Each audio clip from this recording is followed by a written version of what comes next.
பேசுறான் பாலிடிக்ஸ்.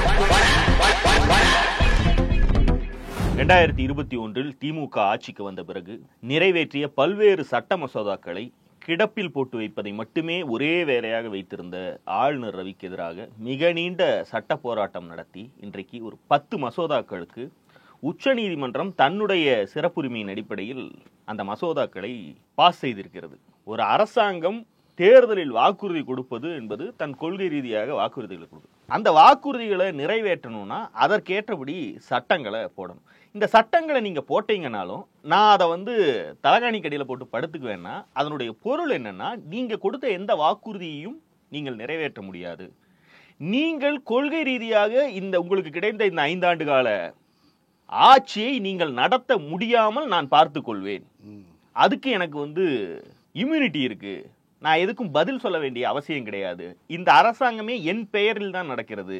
நான் எத்தனை நாள் காக்க வைக்கிறேன், ஏன் பதில் சொல்லாம இருக்கேன், ஏன் திருப்பி அனுப்பாம வச்சிருக்கேன், ஏன் திருப்பி அனுப்புறேன், இதுக்கெல்லாம் எந்த விளக்கமும் நான் சொல்ல வேண்டிய அவசியம் இல்லைங்கிறத அரசியல் ரீதியா தமிழ்நாட்டில் திரும்ப திரும்ப ஆளுநர் ரவி சொல்லி கொண்டு வந்தார். எங்க பிரச்சனை ஆகுதுன்னா, இது கோர்ட்டுக்கு போகும்போதும் இதே மோட்ல அவர் நீதிபதிகள்கிட்ட தன்னுடைய வழக்கறிஞர் மூலமாக பேசுகிறார். அதற்கு பிறகுதான் ஒப்புதல் நிறுத்தி வைப்பது, குடியரசுத் தலைவருக்கு அனுப்புவது, அதிகாரம் உங்களுக்கு இல்லை என்று பல்வேறு முறை நீதிமன்றம் கெடு விதிப்பது, நீங்களே அதை திருத்திக்கிங்க. நீதிமன்றம் இத்தனை காலமும் என்ன செஞ்சுட்டு இருந்துச்சுன்னா, 75 ஆண்டு காலமாக இந்திய அரசமைப்பு சட்டத்தின்பால் மாநிலங்களும் ஒன்றியமும் நடந்து வருகிறது. இதுவரைக்கும் எந்த ஒரு கவர்னரை நோக்கியும் இவ்வளவு காட்டமான விமர்சனங்களை முன்வைத்து ஒரு தீர்ப்பு வந்ததில்லை. சிட்டிங் முதலமைச்சர் மீது ஊழல் வழக்குல தீர்ப்பாச்சுன்னு ஜெயலலிதா சொல்றோம் பாத்தீங்களா, அதற்கு நிகரான ஒரு விஷயம். ஒரு கவர்னர் அவர் பெயரளவில் அந்த அரசாங்கத்துக்கு ஒரு நாமினேட்டட் பதவியை அனுபவிக்கக்கூடிய ஒருவர். இன்னும் உதாரணமா தெளிவா சொல்லணும்னா, மோடி ஆளக்கூடிய ஒன்றிய அரசுக்கு திரௌபதி முர்மு என்ன வேலை செய்து கொண்டிருக்கிறார்? ஒரு வேலை செய்யறதில்ல. அது மாதிரியான ஒரு ரப்பர் ஸ்டாம்ப் இதுதான் கவர்னர். இதை செய்யாம உங்களுக்கு அதிகாரம் இருப்பதாக, பவர் இருப்பதாக, வீட்டோ பவர் இருப்பதாக நினைத்து நீங்கள் செயல்படுவது தவறு. நீங்களே இதை சரி பண்ணிக்குங்க, அதற்கான காலக்கெடுக்களை நாங்கள் கொடுக்கிறோம் அப்படின்னு உச்சநீதிமன்றம் மீண்டும் மீண்டும் சொல்லி பார்த்து அவருடைய ஈகோ அதாவது செருப்பால் அடிச்சு கருப்பட்டியை கையில வாங்கினாதான் திருப்தின்னு நினைக்கிறவர்கிட்ட வேற என்ன செய்ய முடியும்? அதனாலதான் இந்த தீர்ப்புல எங்களுக்கு வேறு வழியை தெரியவில்லை அப்படின்னு சொல்லி இந்த மசோதாக்கள் அத்தனையும் வழக்கு நிலுவையில் இருக்கும் போதே ஒரு ஒப்புதல் கொடுத்திருந்தாரு. இந்த அசிங்கம் தேவையில்லையே. அதான் சங்கிகள் சொல்றானுங்களே, அண்ணாமலையை மாத்துறீங்களோ இல்லையா, இந்த பீடையை முதல்ல மாத்தி விடுங்க. எவ்வளவு பவர்ஃபுல்லான போஸ்ட்ல உட்கார்ந்துட்டு ஃப்ரீ ஹிட்டுக்கு பந்து வீசுறதே இந்த ஆள் வேலையா வச்சிருக்காப்ல அப்படின்னு சங்கிகள் கதறி கொண்டிருக்காங்க. எந்த சங்கிகள்? இவர் வரும்போது அந்த பேட்சா அவரு கிழிச்சு கேப்பே, நம்ம வேலை அவ்வளவுதான், போதும், நமக்கு வேலையே இல்லை, அவரே ஒரே கிளிய கிழிச்சுவார்.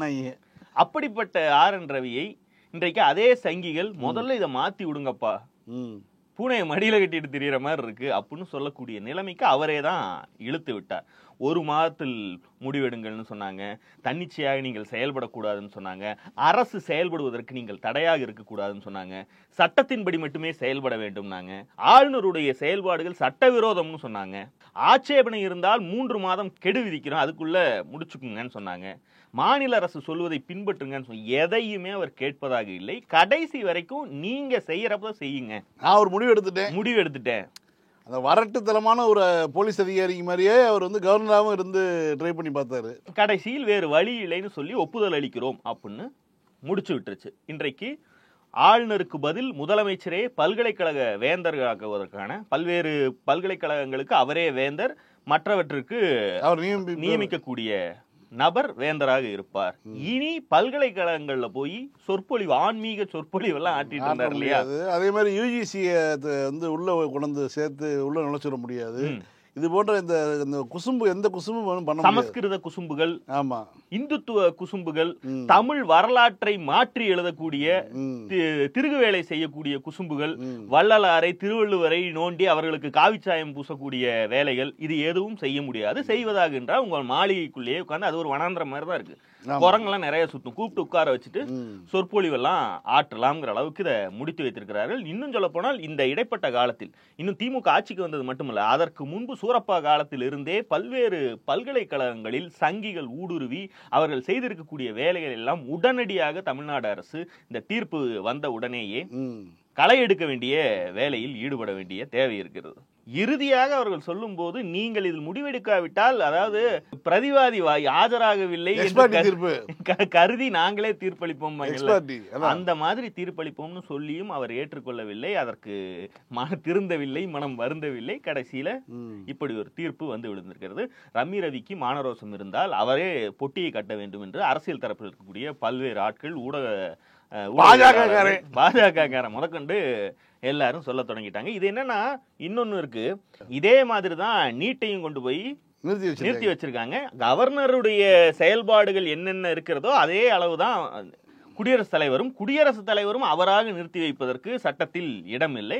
இது அவருக்கும் பொருந்துமாங்கிற இதுல வந்து இந்த வழக்க நீட் தொடர்பான வழக்கை எடுத்துட்டு போகணும். ஏன்னா நீங்க நிறுத்தி வச்சீங்கன்னா எப்ப முடிவு எடுக்க போறீங்கன்னு ஒரு காலகட்டம் இருக்குல்ல. இப்ப 2022 2வது மாசம் வந்து ரவிக்கு தமிழ்நாடு அரசு அனுப்பியது.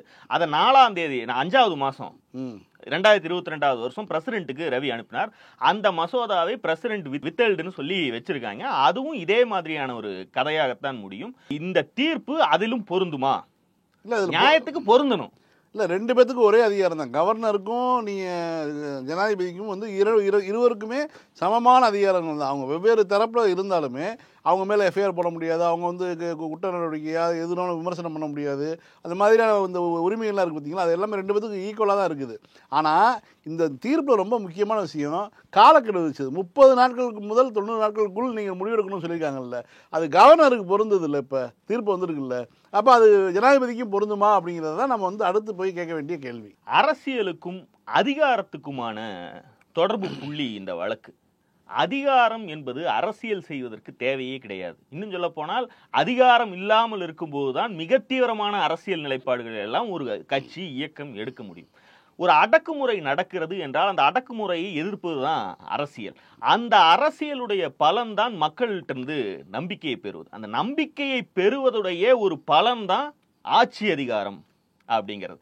கிடைத்த அதிகாரத்தை எதற்கு பயன்படுத்துகிறோம் என்பதில்தான் எத்தனை துரோகங்கள், பிளவுகள், தோல்விகள் கண்டாலும் ஒரு இயக்கம் மீண்டெழுந்து ஒரு 100 ஆண்டு காலமாக இந்த இயக்கம் அந்த தமிழ்நாட்டு அரசியலுடைய மையப்புள்ளியாக உந்து விசையாக இருக்கிறதுன்னா செய்யக்கூடிய அரசியல் என்ன அப்படின்னு பார்க்கணும். இப்படியான அரசியல் பேசக்கூடிய, ஆட்சி அதிகாரம் கிடைத்தால் அதை வைத்து இப்படியான சாதனைகளை செய்யக்கூடிய ஒரு கட்சியை வீழ்த்துவதற்கு ஒன்றிய அரசுடைய அதிகாரம், சாதி மத ரீதியான திரட்சி, நட்சத்திர சினிமாக்காரர்களுடைய மவுசு, ஊடக பிராத்தல், இது அத்தனையும் பயன்படுத்துகிறார்கள்.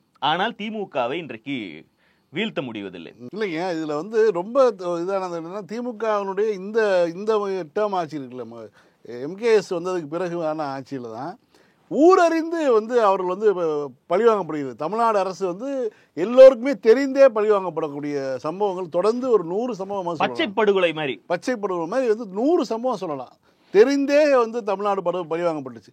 நிதி கொடுக்க முடியாது அப்படின்னு சொல்லக்கூடியது ஒரு அமைச்சர் சொல்றாங்க, நிதியமைச்சரே சொல்றாங்க. பிரதமர் வந்து இந்த மண்ணில் பேசிட்டு போறாரு, நிறைய வாங்குறாங்க அப்புறம் அழுகுறாங்க அப்படின்னு சொல்லி புத்த வச்சு உட்காந்து அழுது 2002. ஆனால் அதை வந்து பேசிட்டு போறாரு, இங்கே வந்து நிறைய நிதி வாங்கிட்டு வந்து இந்த மாதிரி வந்து அழுகுறாங்கன்னு சொல்லி பேசுறது. இது மாதிரி வந்து தமிழ்நாடு மக்கள்கிட்ட வந்து சுரண்டி கொளுத்த ஒரு ஒன்றியத்தினுடைய இது வந்து பார்த்தீங்கன்னா, தமிழ்நாடு மக்களையும் வஞ்சிக்கக்கூடிய ஒரு போக்கு வந்து இந்த 4 ஆண்டுகளில் தான் மிக அதிகமாக நடந்தது. ஆனால் எல்லாவற்றையும் நீதிமன்றங்கள் வாயிலாக சட்ட ரீதியாக ஜனநாயக ரீதியாக சந்தித்த ஒரே கட்சினா திமுக மட்டும்தான். இப்போ எஸ்ஆர் பொம்மை கேஸில் எப்படி வந்து ஒரு மிகப்பெரிய ஒரு ஒரு சோர் கட்டி விட்டாங்களோ மாநில அரசு பாதுகாப்புக்கு, அதற்கு ஈடான ஒன்று தான் இன்றைக்கு வந்திருக்கக்கூடிய மிகப்பெரிய தீர்ப்பு. முதலமைச்சர் அதான் சொல்றாரு, இது எல்லா மாநிலங்களுக்குமான தீர்ப்பு. பாஜக ஆளுநர்களை வைத்து வஞ்சிக்கக்கூடிய மாநில அரசுகள், பிராந்திய கட்சிகள் அத்தனைக்கும் இந்த தீர்ப்பு வந்து மிக முக்கியமான வரலாற்று சிறப்புமிக்க தீர்ப்பாக இருக்கும். இன்னைக்கு ஊடக வெளி வந்து சமூக வலைதளங்களால் ஜனநாயகப்படுத்தப்பட்டிருக்கு. இன்னைக்கு திமுக தொண்டன், திராவிட இயக்க ஆதரவாளன் எண்ணிக்கையில் லட்சக்கணக்கில் எல்லா காலத்திலும் இருந்திருந்தாலும் கூட ஊடக பலத்தால் அவனை வந்து பலவீனமானவனாக்கி அவனுடைய குரல் எத்தனை லட்சங்கள் பேர் கத்துனாலும் கூட மறுநாள் காலையில வரக்கூடிய பேப்பர்ல முரசொலியும் விடுதலையும் தவிர மற்ற எல்லாரும் அந்த கருத்துக்கு எதிராக, திமுகவுக்கு எதிராக, திராவிட இயக்கத்துக்கு எதிராக தான் எழுத போறாங்க. இவர்களோடு முட்டி மோத முடியாத ஒரு சூழ்நிலை இருந்துச்சுல்ல. சமூக ஊடகங்களின் வரவு வந்து இந்த சுவரை உடைத்து விட்டது. ஊடகங்களுடைய ஊடக முதலாளிகள் அவர்களுடைய பார்ப்பன சார்பு, வர்க்க சார்பு அதையெல்லாம் தாண்டி எத்தனை பேர் பேசுகிறார்கள், ஓட்டு எத்தனை பேர் போடுறானோ அத்தனை பேரும் பேசுவோம், அத்தனை பேருடைய பேச்சும் இங்கு பதிவாகும். இந்த எண்ணிக்கை தான் முக்கியங்கிற நிலை வந்ததற்கு பிறகுதான் ஊடக பலத்தால் அவனை வெல்லுவது என்கிற காலம் இன்றைக்கு மலையேறி இருக்கிறது. எத்தனை அவதூறுகள் வீசப்பட்டாலும் அதை உடைக்கக்கூடிய வலிமையை நாம் இன்றைக்கு பெற்று இருக்கிறோம். இன்னைக்கு ஊடக புரோக்கர்கள் அத்தனை பேரும் இதுல வாயடைச்சு போயிருக்காங்க. இதுல என்ன சொல்றதுன்னு தெரியல. மிகப்பெரிய வெற்றி. திமுக அதை கொண்டாடுகிறது. அறிவாலயத்துல பட்டாசு அடிக்கிறாங்க. சட்டசபையில் தகவல் வந்த உடனேயே முதலமைச்சர் அதை அறிவிக்கிறார். இவங்க கருப்பு சட்டையை போட்டு உட்காந்துருந்தவங்க கமுக்கமா எந்திரிச்சு வெளியே போறாங்க. அதிமுகவினர் அந்த மசோதாவுல ஒண்ணு ஜெயலலிதா பேரிலான பல்கலைக்கழகம், அந்த பல்கலைக்கழகத்துக்கும் இந்த ஒப்புதல் வந்திருக்கு. இவங்க இதுக்கு இதை கூட கேட்பதற்கு இது இல்லாம எந்திரிச்சு போறாங்க. கருப்பு சட்டை போட்டுக்கிட்டு வந்ததற்காக உங்களுக்கு மிகுந்த நன்றி, காவி சட்டையை போடாம வந்திருக்கீங்களேன்னு சிரிச்சுட்டே போறாரு ஒரு எம்எல்ஏ. எதிர்கட்சியாக இருக்கக்கூடிய அதிமுகவினர் இந்த கருப்பு சட்டையோடு வந்திருக்கிறார்கள். கருப்பு சட்டை போட்டு வந்திருக்காங்க. நான் என்னுடைய மகிழ்ச்சியை தெரிவித்துக் கொள்கிறேன். நல்ல வேளை காவி உடை வராமல் கருப்பு சட்டை வந்ததற்காக என்னுடைய அளவு கடந்த மகிழ்ச்சியை தெரிவித்துக் கொள்கிறேன். வெளியே போயிட்டு அவர் கத்துறாரு எடப்பாடி பழனிசாமி, எங்களை போக விட்டு புறமண்டையில் அடைக்கிறார் முதலமைச்சர். நாங்க உள்ள இருக்கும் போதே நீங்க எங்களை கிண்டல் அடிச்சிருக்கலாம்ல, ஏன் எங்களை இப்படி ராகிங் பண்றீங்க அப்படின்னு அவர் ஒரு பக்கம் கேட்டுட்டு இருக்கார். அதாவது நீட் முதற்கொண்டு ஒவ்வொன்றிலும் அட்டூழியம் செய்யக்கூடிய பாஜகவை விட்டுவிட்டு அதை எதிர்த்து போராடக்கூடிய திமுகவை பழி சொல்லுவதுதான் ஊடகங்களுடைய அரசியலாக கடந்த 4 வருடங்களா இருந்திருக்கு. இதுல ஒரு விவகாரத்துல நீதிமன்றத்தில் சட்ட போராட்டம் செய்து திமுக வென்று விட்டது என்பது அவர்களால் இன்றைக்கு ஜீரணிக்க முடியவில்லை. நீங்க ஒரு உதாரணத்துக்கு இதுல ஜெயிச்சிட்டோம், இந்த 10 மசோதாவும் தூங்கி கொண்டிருக்கிறது என்றால் அது பாஜகவுடைய அட்டூழியம் அல்ல, திமுகவால் அதை சாதிக்க முடியவில்லைன்னு தான் நீங்க கொண்டு போக பார்த்தாங்க. அதுக்கு எளிமையான உதாரணம் நீட். நீட் விவகாரத்தில் நீட் என்கிற தேர்வு முறை பிரச்சனையா அல்லது நீட் தொடர்பாக திமுக அளித்த வாக்குறுதி பிரச்சனையா? ஆனால் இங்க எதை பேசிக் கொண்டிருக்கிறார்கள்? நீட் வாக்குறுதியை சட்டமாக்கிய திமுகவையும் தமிழ்நாட்டையும் வஞ்சிக்க அதை கிடப்பில் போட்டு வச்சிருக்க பாஜகவை விட்டுவிட்டு அவர்கள் செய்யக்கூடிய அட்டூழியத்துக்கு விளக்கு பிடிக்கும் விதமாக நீ ஏன் அந்த நீட்டு சொன்னேல, வாக்குறுதி கொடுத்தே இல்ல, அதை ஏன் நீ சாதிச்சு காட்டல? வாக்குறுதி என்னன்னு கொடுத்தாங்க? சட்டபூர்வமாக நீட்டு விலக்கு மசோதா உருவாக்கப்படும், தமிழ்நாட்டுக்கு நீட்டு விலக்கு பெறப்படும், வந்ததும் சட்டம் போட்டாங்க. இந்த சட்டத்தை கிடப்பில் போட்டு வைத்திருப்பது பாஜக. 2வது தடவை திருப்பி அனுப்புனாரு. திருப்பி அனுப்பி அதுக்கப்புறம் மீண்டும் அனுப்புனாங்க. அனுப்புனதுக்கு அப்புறம் இன்னமும் கிடப்பில் போட்டு வச்சிருக்காங்க, வித்ட்ரால் பண்ணி வச்சிருக்காங்க. அப்போ இதுல யார கேள்வி கேட்கணும்? நியாயத்துக்கு இது ஜெயலலிதா நீட்டுங்கிறது எப்படி கலைஞர் என்ன ஸ்டாண்டோ அதே ஸ்டாண்ட் எடுத்தது ஜெயலலிதா. தமிழ்நாட்டுக்கு நீட்டு தேவையில்லைன்னு கலைஞர் ஒரு ஸ்டாண்ட் எடுத்தாருன்னா அதே ஸ்டாண்டை ஜெயலலிதாவும் எடுத்தாங்க.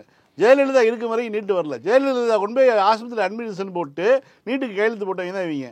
இந்த நீட்டு வர்றதுக்கு காரணமே இது. அவ்வளோதாங்க, வந்துருச்சுங்க, எழுதிதாங்க ஆகணும்னு சொல்லி பேசினது தான் பழனிசாமி. தமிழ்நாட்டில் நீட் என்கிற விவகாரத்தை அரசியல் பேசுபொருளாக்கிய கட்சி எது? திமுக. நீட் என்கிற விவகாரத்தை தேர்தல் அரசியலில் தெரு தெருவாக போய் பேசிய கட்சி எது? திமுக. நாங்கள் ஆட்சிக்கு வந்தால் நீட்டு விலக்கு பெறுவோம்னு வாக்குறுதி கொடுத்த கட்சி ஒரே கட்சி எது? திமுக. இது 3ஐயும் செய்து அதை செய்தும் காட்டிடுச்சு. ஆட்சிக்கு வந்ததும் சட்டம் போட்டுருச்சு. இப்ப தமிழ்நாட்டு மக்கள் வாக்காளர்கள் நீட் விவகாரத்துக்காக தான் திமுகவுக்கு வாக்களித்தார்கள் என்று இவர்கள் சொல்லுகிறார்கள் அல்லவா? அப்படி இல்லை என்றால் நீட் விவகாரத்தை திமுகவோடு இன்னொரு கட்சியும் சொல்லுச்சு, அதை விட்டுட்டு திமுகவுக்கு வாக்களிச்சேன்னு ஏதாவது கதை இருக்கா? வேற எவனுமே தான் சொல்லலையடா. அதிமுகங்கிற கட்சி நீட் எழுதித்தான் ஆகணும் அப்படின்னு சட்டமன்றத்தில் அறிவிச்சது. அவங்க நீட்டு விலக்க பத்தி பேசவே இல்லை. நீட்டுனா எழுதித்தான் ஆகணுங்கிற ஒரு நிலைப்பாடு எடுத்துட்டாங்க. தமிழ்நாட்டில் திமுக கூட்டணி மட்டும்தான் நீட்டு விலக்கு சட்டபூர்வமாக்குவோம் அப்படின்னு சொன்னாங்க. சட்டம் சமூக அநீதியா பாக்குது திமுக. செஞ்சாச்சு. இன்றைக்கு பாஜக அதை கிடப்பில் போட்டு வைத்திருக்கிறதுங்கிறத மறைக்கிறதுக்காக நீங்க வாக்குறுதி கொடுத்தீங்க. நான் என்ன கேட்கிறேன், இன்றைக்கும் தற்கொலைகள் நடக்குது. எடப்பாடி டவுசரோட வைக்கிறவங்க தான் ஜெயில வைக்கிறது வாக்குறுதி கொடுத்திருக்காங்க. இன்னொரு கேள்விங்க, டிராயில இருந்து மட்டும் வரட்டும். இன்னொரு கேள்வி, இன்றைக்கும் தற்கொலைகள் நடக்குது. இந்த தற்கொலைகள் நடப்பதற்கான காரணம் நீட் என்கிற தேர்வின் மீதான அச்சமா அல்லது திமுக 2021 வாக்குறுதி கொடுத்துச்சு அதை நம்பிதான் நான் நீட் வராதுன்னு இருந்தேங்கிறதுக்கான இதா? அவங்க எல்லாரும் நீட்டுக்கு ப்ரிப்பேர் பண்ணி அது முடியாம தற்கொலை பண்ணிக்கிறாங்க. 2 முறை 3 முறை எழுதினவங்க 2 முறை 3 முறை முயற்சி செய்து 4வது முறை 3வது முறை மன அழுத்தத்தினால பாதிக்கப்பட்டவங்க தான் அது மாதிரி பண்ணிக்கிறாங்க. அப்போ அப்படி ஒரு சூழ்நிலை உருவாக்குனது யாரு? அப்போ பிரச்சனை என்பது ஒரு பக்கம் இருக்குமா, பிரச்சனையை விட்டுட்டு அதற்கு அடுத்த லேயர்ல இன்னொரு பிரச்சனை இவர்களாக கிளப்பி மெயின் பிரச்சனையை தொடாம திமுகவுடைய வாக்குறுதி என்னாச்சு, திமுகவுடைய வாக்குறுதி சட்டம் இயற்றுவது, சட்டத்தை இயற்றியாச்சு, அதை கிடப்பில் போட்டு வச்சிருப்பது பாஜக நினைத்தால் நாளைக்கு காலையில தமிழ்நாட்டுக்கு நீட் விலக்கு கொடுக்கும். ஜல்லிக்கட்டுக்கு எப்படி கொடுத்தாங்களோ அது மாதிரி கொடுக்க முடியும். கொடுக்காமல் வைத்திருப்பது பாஜக. பிரச்சனை நீட் தேர்வு என்பதை விட்டுவிட்டு இவங்க அந்த வாக்குறுதியை பிடிச்சிட்டு, வாக்குறுதியின் திமுக வேலை செஞ்சிருச்சு, அதை ஏன் நீ சாதிக்கல அப்படின்னு இத்தனை 4 வருடங்கள் கேட்டுட்டு இருந்தாங்க பாத்தீங்களா. இதே மாதிரியான ஒரு நிலைப்பாடு தான் இந்த 10 மசோதாவும். இதில் சட்டபூர்வமாக திமுக வென்று விட்டது என்பது என்ன சொல்றது, மாறலா இவர்களை குழிக்குள்ள தள்ளுது. இப்படி ஜெயிச்சிட முடியுமா, இதுவே நீட்டுக்கும் பொருந்துமா, இதையும் அவர்கள் வென்று விட்டார்கள் என்றால் என்ன செய்வது அப்படிங்கிற அச்சத்துலதான் இவங்க அத்தனை பேரும் மொத்தமா இருக்காங்க. இன்னொன்னு கச்சத்தீவு எடுத்துங்களேன். கச்சத்தீவு இருந்தால் எல்லை தாண்ட முடியாது அப்படிங்கிறதுக்கு ஏதாவது உத்தரவாதம் உண்டா? கச்சத்தீவில் மீனவர்கள் சாவது சூறையாடப்படுவது இலங்கை நேவியால, அது அவர்களுடைய திமிரால. இந்தியா மாதிரியான ஒரு பெரிய நாடு நினைத்தால் ஒரே போன் கால்ல போயிட்டு வந்தார்ல, எவனாவது கேட்டானா? போய் அங்க போய் வவுனியா பல்கலைக்கழகத்திலையும் யாழ் பல்கலைக்கழகத்திலையும் இந்திய திணிச்சிட்டு வரீங்க, கத்துக்குங்கன்னு சொல்லி கிளாஸ் ஆரம்பிச்சு வச்சுட்டு வரையில அது உனக்கு தெரியுது இல்ல? தமிழ்நாட்டு மீனவனை பிடிச்சி உள்ள வைக்கிறேன், போட்டை பிடிங்க அடிச்சு நொறுக்குறான்ல, அதை பேசிட்டு வர ஏங்க. இந்த சீமான்ல ஆரம்பிச்சு விஜயில ஆரம்பிச்சு அத்தனை பேரும் மோடியுடைய இலங்கை பயணத்தை பத்தியும் மீனவர்கள் தொடர்பாக அவர் பேசுவார் என்று நம்புகிறோம்னு கருத்து தெரிவிச்சாங்க. போயிட்டு வந்தார்ல, அது தொடர்பாக திசநாயகாட்ட ஏதாவது பேசினாரா? இலங்கை அதிபர் தொடர்பாக ஏதாவது கருத்து தெரிவிச்சிருக்காரா, உத்தரவாதம் கொடுத்திருக்காரா? அதை வெளிப்படையா மோடி அறிவிக்கணும். தமிழ்நாடு பாஜகவிலிருந்து யாராவது அறிவிச்சிருக்காங்களா? பிரதமர் வட்டாரங்கள்ல இருந்து ஒரு அறிக்கை வரணும். வந்திருக்கா? அண்ணாமலை பலமுறை நான் இலங்கைக்கு போய் பல்வேறு டீலிங்ல பேசிட்டு வந்திருக்கேன், அதுல முக்கியமானது மீனவர்கள் தொடர்பான பிரச்சனை அப்படின்னு பேசிட்டு இருக்காரு. வெளியே நீ சொல்லணும்ல, மோடி போயிருக்காரு, இன்னத்த பேசியிருக்காரு, எதுவுமே கிடையாது. அப்போ கச்சத்தீவுக்கு பிரச்சனையை நகர்த்துவது, அதுல அவர் அங்கிருந்து ஹெலிகாப்டர்ல வரும்போது ராமர் பாலத்தை பார்த்தாரா, அப்படியே செலுத்துட்டாராம். இன்னொன்னுங்க, பிரச்சனை மீனவர்கள் சாவதுங்கிற பிரச்சனையை பேசாமல் அது ஒரு போன் கால்ல முடியக்கூடிய ஒரு பிரச்சனையை இப்படி நடந்துச்சுன்னா பாதுகாக்க வேண்டியது எங்களுடைய நேவியுடைய பொறுப்பு. உங்களுடைய நேவியும் அதை சட்டபூர்வமாக அணுக வேண்டும். ரவுடித்தனம் செய்யக்கூடாது, சுட்டு வீழ்த்துவது போன்ற வேலையில் ஈடுபடக்கூடாதுங்கிறது ஒரு போன் கால்ல முடியக்கூடிய விஷயம். இதை விட்டுட்டு மீனவர்களை இலங்கை நேவி கொல்லுகிறதுங்கிற பிரச்சனையை ஒரு பக்கம் ஓரமா தள்ளிட்டு இவர்கள் பேசுவது என்னன்னா, இந்த கச்சத்தீவுங்கிற 2 ஃபுட்பால் ஸ்டேடியம் சைஸ் இருக்கக்கூடிய நிலம் இருந்துச்சுன்னா இது நடக்காது. இதுவா பிரச்சனை? இது மைய பிரச்சனையா? மீனவர்கள் சாகரார்கள்ங்கிறதான் பிரச்சனையே தவிர கச்சத்தீவு இருந்தா நாங்க செத்துருக்க மாட்டாங்கிறது. கச்சத்தீவுக்கு போகாத நாகப்பட்டினம் வேதாரண்யம் அவங்களை எல்லாம் எப்படி பிடிக்கிறாங்க? கச்சத்தீவுக்கு அதுக்குமே 200 கிலோமீட்டர் 150 கிலோமீட்டர் தூரம் இருக்கும், 200 கிலோமீட்டர் தூரம் இருக்கும். கச்சத்தீவே இல்லைனாலும் அங்க எல்லை தாண்ட மாட்டாங்கிறதுக்கு ஏதாவது ஒரு உத்தரவாதம் இருக்கா? எதுவுமே கிடையாது. எல்லாரும் என்ன அந்த காலத்துல மாதிரி ஆழ்கடல் நாவாயிலேயே பயணிச்சுட்டு இருக்காங்க அங்க போய் வலகாய போடுறதுக்கு? எல்லை தாண்டாமல் இருக்க உரிய வழியை நாம செய்யணும். மீறினால் தடுத்து அனுப்புவதோ சட்டப்படி நடவடிக்கை எடுப்பதோ இலங்கை அரசு செய்கிறது என்றால் அதை ஒழுங்குபடுத்த வேண்டிய கடமை இந்திய அரசுக்கு இருக்கிறது. இதையெல்லாம் விட்டுவிட்டு கச்சத்தீவு இருந்தா மீனவர்கள் சாக மாட்டார்கள் என்று ஒரு பிரச்சனையை இன்னொரு பக்கம் திருப்பி அதிலும் திமுகவை தான் சொல்லிக்கிறானுங்க. கச்சத்தீவை கொடுத்தது காங்கிரஸ். இவங்க யாராவது காங்கிரஸ் பத்தி இதுல கேள்வி எழுப்புறானுங்களா பாருங்களேன். கச்சத்தீவு விவகாரத்தில் திமுக அன்றைக்கு அமைதி காத்தது, அதை தடுத்து இருக்க வேண்டும். ஆதாரபூர்வமா இருக்கிறது. மறுநாள் முரசொலி போராட்டம் நடத்தி பொதுக்கூட்டம் நடத்தி இருக்கிறது. திமுக கச்சத்தீவை கொடுக்க கூடாது என்று சொல்லி இருக்கிறது. இதுல இன்னொரு ஆங்கிளும் பேசியிருக்கோம். கச்சத்தீவு என்பது ஒரு பண்டமாற்று, அதன் மூலமாக வெஜ் பேங்க் என்று கன்னியாகுமரி மீனவர்களுக்கு சார்பான ஒரு விவகாரம் சேர்ந்து இருக்கிறது. இது எல்லாத்தையும் நம்ம பேசியிருக்கோம். ஏன்னா இந்த விவகாரம் சமீபத்தில் நடந்துட்டு இருக்கும்போது செல்வ பெருந்தகை மட்டும்தான் அந்த மேட்டரை தொட்டிருக்கார். அன்றைக்கு இருந்த காலகட்டத்தில் அது ஒரு நல்ல டீலாக இருந்தது. இன்றைக்கு புதிய பிரச்சனையாக மீனவர்கள் பாதிக்கப்படுவது ஒன்று வருகிறது என்றால் இந்தியா மாதிரியான ஒரு பெரிய தேசம் அந்த கச்சத்தீவை மீள பெற வேண்டும் அப்படிங்கிற நடவடிக்கையை நாங்கள் ஆதரிக்கிறோம். இந்த பாயிண்ட் யாரும் பேசல. இது முக்கியமான பாயிண்ட். இதையெல்லாம் விட்டுவிட்டு மீனவர்கள் சாவுக்கு கச்சத்தீவு காரணம், கச்சத்தீவு இருந்திருந்தால் அவர்கள் சாக மாட்டார்கள், கச்சத்தீவை கொடுத்தது காங்கிரஸ், அது ஓரமா இருக்கட்டும். திமுக நாளில் என்ன செய்தது? திமுக இன்னென்னதெல்லாம் செஞ்சிருக்குடா, அதை எதிர்த்திருக்குடா, அதெல்லாம் நாங்க ஏத்துக்க மாட்டோம். திமுக தான் இதற்கு காரணம். அப்படின்னா நீட் ஆகட்டும் மீனவர்கள் பிரச்சனையாகட்டும் பிரச்சனையை ஓரமாக தள்ளி வைத்துவிட்டு அதில் திமுகவை சுவைப்பதற்கான பாயிண்ட் சுத்தி வர எங்கேயாவது இருக்கான்னு பார்த்து அதை மட்டும் லாபமாக பிக் பண்ணி எடுத்து தமிழ்நாட்டு அரசியலுடைய மைய பிரச்சனையாக அதை வைத்து அது மேலேயே விவாதம் நடத்துவதுங்கிறத தொடர்ச்சியா அவர்கள் நீட்டுல மீனவர்கள் பிரச்சனைகளும் தொடர்ச்சியா பண்ணிட்டு இருக்கானுங்க. சோ இன்றைக்கு திமுக இந்த விவகாரத்தில் பெற்றிருக்கக்கூடிய வெற்றி என்பது அத்தனை பிராந்திய கட்சிகளுக்குமான வெற்றி, மாநில சுயாட்சிக்கான வெற்றி, வரலாற்றில் மு.க. ஸ்டாலின் என்கிற பெயரை அழுந்த பதிக்கக்கூடிய ஒரு சம்பவம். ஏங்க இல்லாட்டா சட்டசபையினுடைய அந்த உள்ள சேம்பருக்குள்ள இனிப்பை எடுத்து முதலமைச்சரே சாப்பிட்றாரு. அதாவது அவருக்கு அவ்வளோ மகிழ்ச்சி. ஏன்னா இது வந்து ராஜமன்னார் கமிட்டிக்கான அந்த 50 ஆண்டு கால பொன்விழா ஆண்டு இது. இந்த ஆண்டில் வந்து இவ்வளோ பெரிய ஒரு வெற்றி, ஒரு மாநில அரசுக்கு இந்தியாவுக்குள் தன்னை ஒப்படைத்து கொண்ட ஒரு மாநிலத்தினுடைய உரிமைகளுக்கான மிகப்பெரிய ஒரு வெற்றி இது. இது வரக்கூடிய இன்னும் பல கவர்னர்களுக்கு வந்து ஒரு பெஞ்ச் மார்க் வச்சுட்டு போயிருக்காரு. நேற்றைக்கு பேசிய அந்த SRM யூனிவர்சிட்டி விழாவில் அண்ணாமலை ஒரு PM material, PM prime minister material அப்படின்னு பச்சைமுத்து சொல்ல போக, இதை நான் ஒன்னும் வாய் வார்த்தைக்காக சொல்ல, உள்ளிருந்து சொல்றேன், தோன்றத சொல்றேன், இதை நான் பலமுறை சொல்லியிருக்கேன் அப்படின்னு அவர் சொல்லிட்டு போயிட்டா. அப்படி அண்ணாமலை அவர்களை பார்க்கிற பொழுது PM மெட்டீரியல் என்று அடிக்கடி சொல்லுவேன். அவரை தெரியும், பேரளவில் சொல்லவில்லை, என் மனதில் பட்டது, உணர்ந்தது. இன்றைக்கு வந்து பிரதமராகிறாரா அண்ணாமலை அப்படின்னு புதிய தலைமுறையில ஒரு வீடியோ பைட் ஒன்று ரெடி பண்ணி போடுறான். இங்கெல்லாம் புடுங்கி தள்ளியாச்சு, நீ வந்து டெல்லிக்கு போய் பிரதமராகிறது அந்த டக்ளஸ் கதை மாதிரி இருக்கு. ஏன்டா ஊருக்குள்ள நீ இப்படித்தான் சொல்லிட்டு சுத்துறையாடா? செந்தில் பாலாஜியை உள்ள வைங்க, அப்பனாதான் வந்து கோயம்புத்தூர்ல ஜெயிக்க முடியும்னு ஊழல்னு அழுது போய் கேட்டு வந்தேன். அப்பயும் பார்த்தா 1 லட்சம் ஓட்டுல தோத்துனதுக்கு அப்புறம் அவனை மயிர்லையா மதிப்பாங்க? அங்க நீ என்ன கிழிச்சேன்னு நீ வந்து இவ்வளவு பேசிக்கிட்டு இருக்க. இது ஒரு பக்கம். பிரைம் மினிஸ்டர் இப்ப என்னன்னா, விழுந்தாலும் மீசையில் மண் ஒட்டல அப்படின்னு காட்ட வேண்டிய தேவை இருக்கிறது. நேற்றைக்கு ஒரு பிரஸ் மீட் அண்ணாமலை, நான் 4 மாசமா செருப்பு போடாம இருக்கேன், யாரா புடிங்கி வச்சிருக்காங்களா? நீ தான் போட மாட்டேன்னு கழட்டினேன், போடுறா வியாதி வந்துரும் தான் சொன்னாங்க எதிர்கட்சிகள்லாம். நான் வந்து தொண்டர்களோட தான் இருப்பேன், எங்கேயும் போக மாட்டேன். அதனுடைய மறுபக்கம் என்னன்னா, டெல்லியில ஏதாவது ப்ரொமோஷன் கொடுத்து முருகனுக்கு கொடுத்த மாதிரி இணையமைச்சர் பார்த்துட்டு இருந்தேன், இல்லைன்ட்டாங்க. இப்ப என்னன்னா, நான் டெல்லிக்கெல்லாம் போக மாட்டேன், உப்பிட்ட தமிழ் மண்ணை நான் மறக்க மாட்டேன், உயிர் வாழ்ந்தால் இங்கேதான் ஓடிவிட மாட்டேன்னு நீ வந்து கதை சொல்லிட்டு இருக்க, இங்கதான் இருப்பேன். அமைப்பு ரீதியான பணிகளை எல்லாம் வேற ஒருத்தங்க பாப்பாங்க, நான் வந்து தொண்டர்களோட தொண்டரா பல சோழி கிடக்குது, நான் அதெல்லாம் பார்க்க போறேன் அப்படின்னு இவர் சொல்லி கொண்டிருக்கக்கூடிய நேரத்திலேயே நயினார் நாகேந்திரனை டெல்லிக்கு சமன் பண்ணியிருக்காங்க. KT ராகவனும் டெல்லிக்கு போயிருக்கிறதா சொல்றாங்க. இப்போ நயினார் நாகேந்திரனை தமிழ்நாடு பாஜகவுடைய தலைவராக்குவது என்ற ஒரு முடிவை பாஜக எடுக்கிறது என்றால் அதன் பொருள் வந்து தமிழ்நாட்டில் அண்ணாமலை இந்த சமீப 4-5 வருடங்களில் ட்ரை பண்ணி இருக்கக்கூடிய திராவிட எதிர்ப்பு, பெரியாரிய எதிர்ப்பு, தமிழர் எதிர்ப்பு, தீவிரமான இந்தி திணிப்புன்னு அந்த ஹார்ட்கோர் இந்துத்துவ அரசியல் அப்படிங்கிறது இதுக்கு மேல ஆப்பா முடிஞ்சிரும்.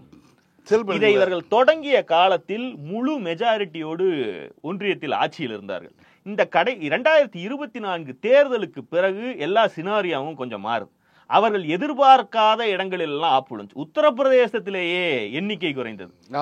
தென் மாநிலங்கள்ல ஒரிசா, ஆந்திரா மாதிரியான இடங்கள் இல்லைன்னா ஆட்சியே இல்லைங்கிற ஒரு சூழ்நிலை உருவாய். இப்படி இருக்கும்போது 39 நாடாளுமன்ற உறுப்பினர்களை கொண்ட தமிழ்நாட்டில் இப்படியான ஹார்ட்கோர் வெறுப்பரசியலை செய்வதால் நமக்கு எந்த பயனுமே கிடையாது, அதுக்கு ஒரு பாஸ் வைப்போம், ஏதாவது ஒரு நல்ல கூட்டணி வெறுப்பு இல்லாம மக்களை கடுப்பேத்தி அவங்களுடைய எரிச்சலை தூண்டாத ஒரு அரசியலை பண்ணி, அதுக்குதான் நயினார் நாகேந்திரன் மாதிரியான ஒரு முகம், RSS பின்புணம் இல்லாத முழு சங்கிடானா, நான்லாம் பிறந்ததுல இருந்தே சங்கி தெரியுமா அப்படின்னு பேச முடியாது. ஏன்னா அவர் அப்படி இல்ல. அதிமுகவில் இருந்து மாவட்ட செயலாளர் இருந்தவர், இப்ப பெரிய பொறுப்புல இருந்தவர், மந்திரியா இருந்தவர், அப்படியான ஆளை கொண்டு வந்து போடுவது அப்படிங்கறதுடைய பின்னணி டெல்லிக்கு என்ன இருக்கும்னா, இப்படி தமிழ்நாட்டை முழுமையாக மீண்டும் 38 சீட்டு ஜெயிச்சாங்க, 39 சீட்டும் ஜெயிச்சாங்க. இப்படியே அண்ணாமலையும் RN ரவியும் இருந்துச்சுன்னா எல்லா தேர்தல்கள்லயும் 0 தாங்கிறது அவர்களுக்கு தெளிவா தெரியுது. கெட்ட கேட்டுக்கு எடப்பாடி எல்லாம் விபூதி அடிக்கக்கூடிய நிலைமைக்கு பாஜக இருக்கு. அப்படி இருக்கும்போது அண்ணாமலை மாதிரியான துள்ளக்கூடிய பீசுகளை எல்லாம் அடக்கி வச்சுட்டு நயினார் மாதிரியான ஒருத்தரை வைத்து, ஏன்னா நயினாரை நம்பி கூட்டணிக்கு வருவாங்க. ஏன்னா அண்ணாமலை பார்த்தாலே கூட்டணி கட்சிக்காரெல்லாம் எப்பாடிக்காரன்னு பார்த்த மாதிரியே பயப்படுறான். வீடியோ வேற எடுத்துறீங்க, மத்ததெல்லாம் கூட பிரச்சனைங்க. அரசியல் இன்னைக்கு ஒண்ணு பேசலாம், நாளைக்கு ஒண்ணு பேசலாம், அது பிரச்சனை இல்லை. நீ வீடியோல எடுத்து வச்சிடற, அதனால உன்னை பார்த்தாலே பிட்பாக்கெட் காரணம் பாக்குற மாதிரி பயப்படுறாங்க. நயினார்னா இதெல்லாம் நீக்கு போக்கா செய்வார்னா அவர் நம்புறாங்க போல இருக்கு. இது ஒண்ணு. மறுபக்கம் KT ராகவனை இவர்கள் முன்னிறுத்துவதற்கான காரணம் அம்மையார் நிர்மலா சீதாராமன் தான். தனக்கு ஏற்ற மீண்டும் ஓல்டு அது என்ன சொல்றது, Old ஓல்டு குளோரி, பார்ப்பன ஜனதா கட்சியா இது என்னடா பார்ப்பன ஜனதா கட்சி மாதிரியே இல்லையே, மீண்டும் பிராமண ஆட்சி தொடங்கட்டும் அப்படிங்கிற மாதிரி அந்த அம்மா அவரை வைத்து மூவ் பண்ணிட்டு இருக்காங்க. இது நடந்துச்சுன்னா அதான் மேட்ரு. KT ராகவன் வந்தா அண்ணாமலை செய்யக்கூடிய அதே வேலைகளை செய்வா. அப்படி இன்னும் கூடுதலா அவருக்கு நூல் வேற இருக்குங்கிறனால அந்த நாய்க்கு 5 செருப்படி ஜாஸ்தி விழுன்னு சொல்லி வைங்கிற மாதிரி தான் அரசியல் போகும். ஆமா.